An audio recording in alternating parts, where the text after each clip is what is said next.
pas par là, parce que là, je crois qu'on ne va jamais s'entendre sur les fondements de la tradition judéo-chrétienne. Est-ce que vous avez pu retrouver des référencements qui vous permettent d'étayer votre argumenté ce soir avant de revenir sur la présence des hommes de Dieu sur les réseaux sociaux? Bon, la première référence, c'est le document intitulé « Le gros mensonge de la Bible ». 2 points. Histoire et chronologie de la chrétienté, c'est-à-dire 3 milliards d'années avant jusqu'à aujourd'hui. C'est ça l'intitulé, le gros mensonge de la Bible. Et ceux qui en ont besoin, je peux leur en fournir. Qui est l'auteur de l'ouvrage? L'auteur de l'ouvrage, c'est un collectif, c'est plusieurs auteurs qui ont produit. C'est ce qu'on appelle une compilation scientifique.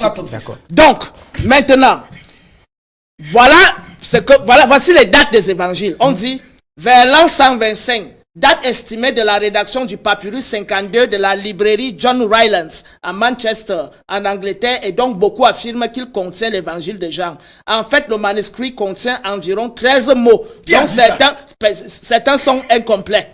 J'avance. Alors ça, ce sont les résultats de recherche. Oui, des résultats de recherche. C'est un collectif scientifique. De quel scientifique, Paul? Donc, vers l'an 160, on dit, Saint Justin écrit sa vie du Christ. Il n'a jamais entendu parler des évangiles dont la rédaction en cours n'est pas achevée. On parle de l'an 160.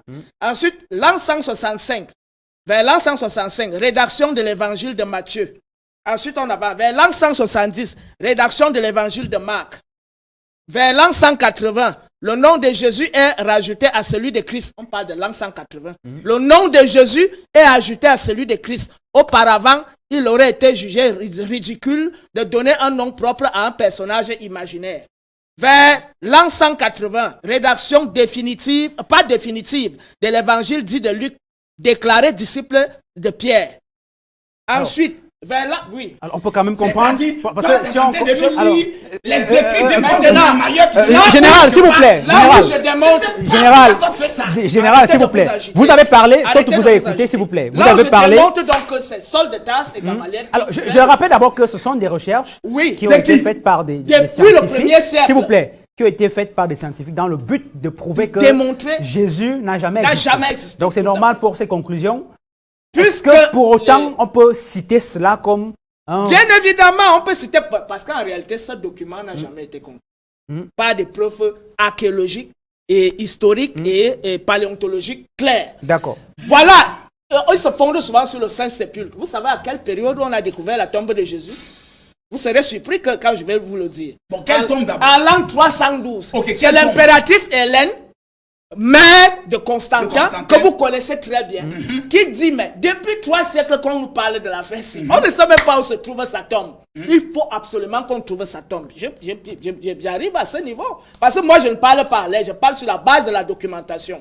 En l'an 312, voilà ce qu'on dit. Sous Constantin, l'Église décide d'utiliser le symbole de la croix emprunté aux Égyptiens, à Mitra et à Tammuz.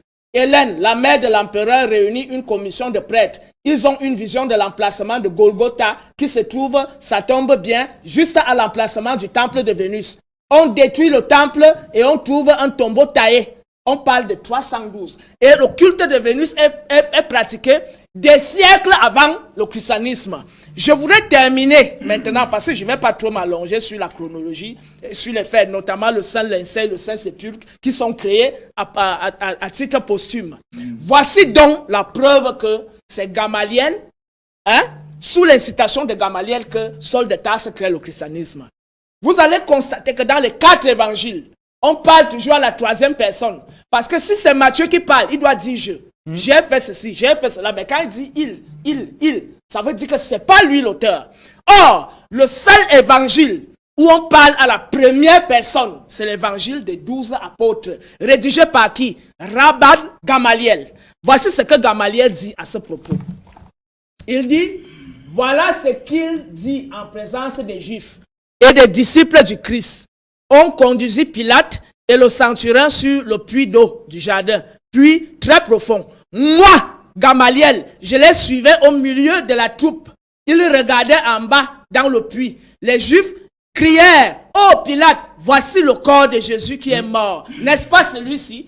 Cet évangile, on l'a daté, c'est un manuscrit. Et on date les manuscrits. Ce manuscrit date de l'an 50, d'avant l'an 50.